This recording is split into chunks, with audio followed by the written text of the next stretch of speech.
విజయశ్రీ గారు ధన్యవాదాలు. ఏమీ లేదమ్మా, ఆయన మెడికల్ నాలెడ్జ్ గురించి, తెలిసిన నాలెడ్జ్ గురించి ఎక్కువగా చెప్పారు. సబ్జెక్ట్ చిన్నదే, మీరు డైరెక్ట్గా సబ్జెక్ట్కి వెళ్ళిపోండి. మీరు మంచి డాక్టర్ అందరూ. ముందుగా ఆరోగ్యంగా మీరు మళ్ళీ సభకు వచ్చినందుకు చాలా ఆనందంగా ఉంది అధ్యక్ష. అలాగే ఈరోజు ఆరోగ్యం మరియు కుటుంబ సంక్షేమ డిమాండ్స్పై మాట్లాడే అవకాశాన్ని నాకు కల్పించినందుకు ముందుగా మీకు ధన్యవాదాలు తెలియజేస్తున్నాను అధ్యక్ష. మన ముఖ్యమంత్రి వర్యులు శ్రీ నారా చంద్రబాబు నాయుడు గారు ఆరోగ్యం మీద ప్రత్యేక దృష్టి పెట్టిన విషయం మనందరికీ తెలిసిన విషయమే. అలాగే హెల్దీ ఫ్యామిలీ వెల్దీ ఫ్యామిలీ అనే నినాదంతో మన ముఖ్యమంత్రి గారు ముందుకెళ్తూ ఉంటారు అధ్యక్ష.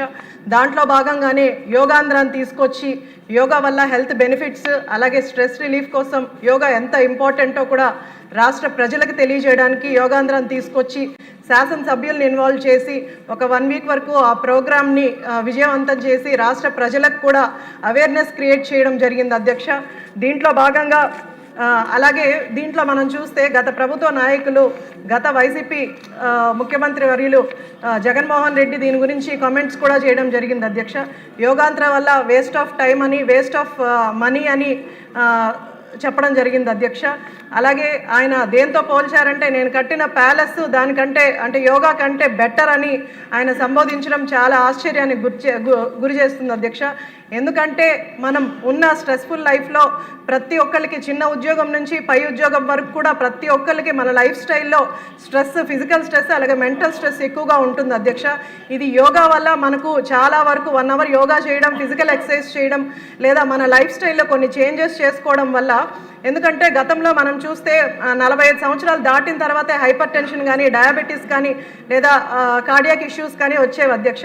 కానీ ఇప్పుడు 30 ఇయర్స్ వచ్చేస్తేనే హైపర్ టెన్షన్స్ అన్నీ వస్తున్నాయి అధ్యక్ష.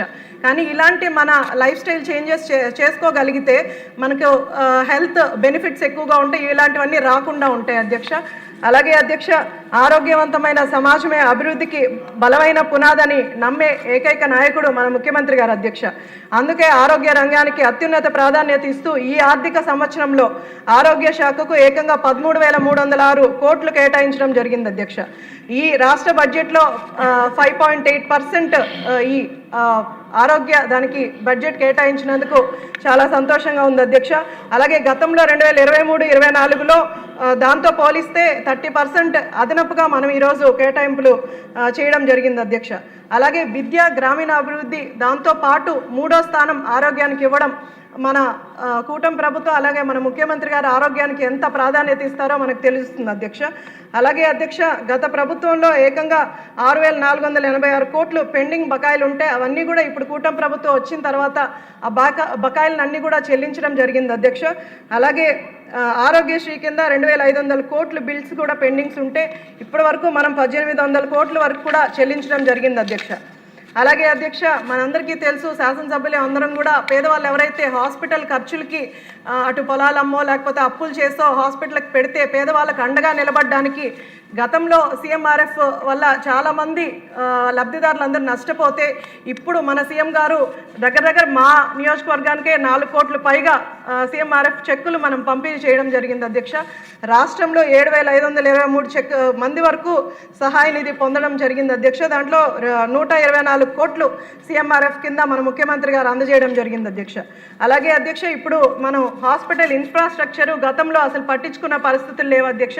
ఇప్పుడు మనం హాస్పిటల్ ఇన్ఫ్రాస్ట్రక్చర్ని కూడా డెవలప్ చేస్తూ ఈరోజు ఓపీకి వచ్చిన పేషెంట్స్ చైర్స్ కానీ, అలాగే మధ్యాహ్నం ఐపీ పేషెంట్స్కి భోజనాలు కానీ, అలాగే ఆర్ఓ ప్లాంట్స్ కానీ ఇవన్నీ కూడా మనం సప్లై చేస్తూ, అలాగే ఫ్రీ మెడికేషన్స్ కూడా సప్లై చేస్తూ, అలాగే ఈ ఇయర్ బడ్జెట్లో కూడా 3,066 కోట్లు కేటాయించడం జరిగింది అధ్యక్ష, ఓన్లీ ఇన్ఫ్రాస్ట్రక్చర్ వరకే. అలాగే గతంతో పోలిస్తే 1000 కోట్లు అధికంగానే మనం ఈరోజు ఇన్ఫ్రాస్ట్రక్చర్కి ఇవ్వడం జరుగుతుంది అధ్యక్ష. అలాగే దీనివల్ల అలాగే కొన్ని చెప్పారమ్మా, అవన్నీ వాళ్ళు చెప్పారు, దేనికి ఎంత అలాట్ చేశారు. అలాగే మద్దతు ఉంటే మద్దతు, ఇంకేమైనా ఎక్స్ట్రా కావాలంటే ఎక్స్ట్రా ఇచ్చినవి వాళ్ళు చెప్పారు. అలాగే అలాగే మనకు మా కాన్స్టిట్యున్సీలో కూడా కొన్ని హాస్పిటల్ ఎక్స్టెన్స్ అని కొన్ని కాంట్రాక్ట్ తీసుకొని బిల్డింగ్స్ కూడా కొంతవరకు కన్స్ట్రక్షన్ చేసి వాళ్ళకి అమౌంట్ రాక అలాగే బిల్డింగ్స్ పెండింగ్ ఉండిపోయాయి అధ్యక్ష. అవన్నీ కూడా మంత్రి గారు త్వరగా పూర్తి చేస్తే మనం ఓటీల ఎక్స్టెన్షన్ కూడా, ఎందుకంటే ఓటీస్ కూడా చాలా ఒకటే ఉన్నాయి, అలాగే చిన్నగా కూడా ఉన్నాయి, దాని ఎక్స్టెన్షన్కి కొంచెం ఉపయోగపడుతుందని తెలియజేస్తున్నాను అధ్యక్ష. అలాగే prevention is better than cure అని మన ముఖ్యమంత్రి గారు ఎప్పుడూ చెప్తూ ఉంటారు. దాంట్లో భాగంగానే ఈరోజు ప్రివెన్షన్ కోసం మనకు స్క్రీనింగ్ కానీ లేకపోతే ముందుగా ప్రీ డయాగ్నోస్టిక్ ఇన్వెస్టిగేషన్స్ అన్నీ కూడా చేయడం జరుగుతుంది అధ్యక్ష. దీంట్లో మనకు క్యాన్సర్స్ కానీ ఎక్కువగా ఇప్పుడు ఓరల్ క్యాన్సర్స్, బ్రెస్ట్ క్యాన్సర్స్, అలాగే సర్వైకల్ క్యాన్సర్స్ చూస్తున్నాం. ఇవన్నీ కూడా నివారించడానికి, అలాగే పాజిటివ్ వచ్చిన పేషెంట్స్ని హాస్పిటల్స్కి రెఫర్ చేయడానికి కూడా ఉపయోగపడుతుంది అధ్యక్ష. అలాగే 104 ద్వారా అన్ని డయాగ్నోస్టిక్ టెస్టులు కూడా చేస్తున్నాం. కానీ 108 వెహికల్స్ కొంత కొరత ఉందని మా నియోజకవర్గంలో అయితే కొరత ఉంది అధ్యక్ష. మేబీ రాష్ట్రంలో కూడా చాలా వరకు ఉంది. ఎందుకంటే రీసెంట్గా ఒక యాక్సిడెంట్ అయ్యి పేషెంట్ మా ఇంటి దగ్గర చనిపోతే పడిపోతే కొలాప్స్ అయిపోతే నేను మా వెహికల్లో హాస్పిటల్కి పంపించడం జరిగింది అధ్యక్ష. కానీ 108 సిబ్బంది ఉంటే మనకు బేసిక్ లైఫ్ సపోర్ట్ అందులోనే దొరుకుతుంది కాబట్టి వీలైనంత వరకు పేషెంట్స్ కొంత ఉపయోగపడతారు కాబట్టి 108 సిబ్బందిని, వెహికల్స్ని ఇంకొంచెం పెంచమని అడుగుతున్నాం. అలాగే డయాలసిస్ యూనిట్లు మా నియోజకవర్గానికి ఇస్తానని మినిస్టర్ గారు చెప్పారు. త్వరగా అది చేయమని అడుగుతున్నాం. అలాగే స్టాఫ్ కూడా కొంత కొరత ఉంది అధ్యక్ష. వాళ్ళని కూడా వీలైనంత వరకు అవి కూడా కంప్లీట్ చేయమని కోరుకుంటున్నాను. అలాగే ఈ గొప్ప బడ్జెట్ని ప్రవేశపెట్టిన ప్రభుత్వానికి కూడా మద్దతు తెలుపుతూ ఇంకొక చిన్న విషయం అధ్యక్ష, ఈ మధ్య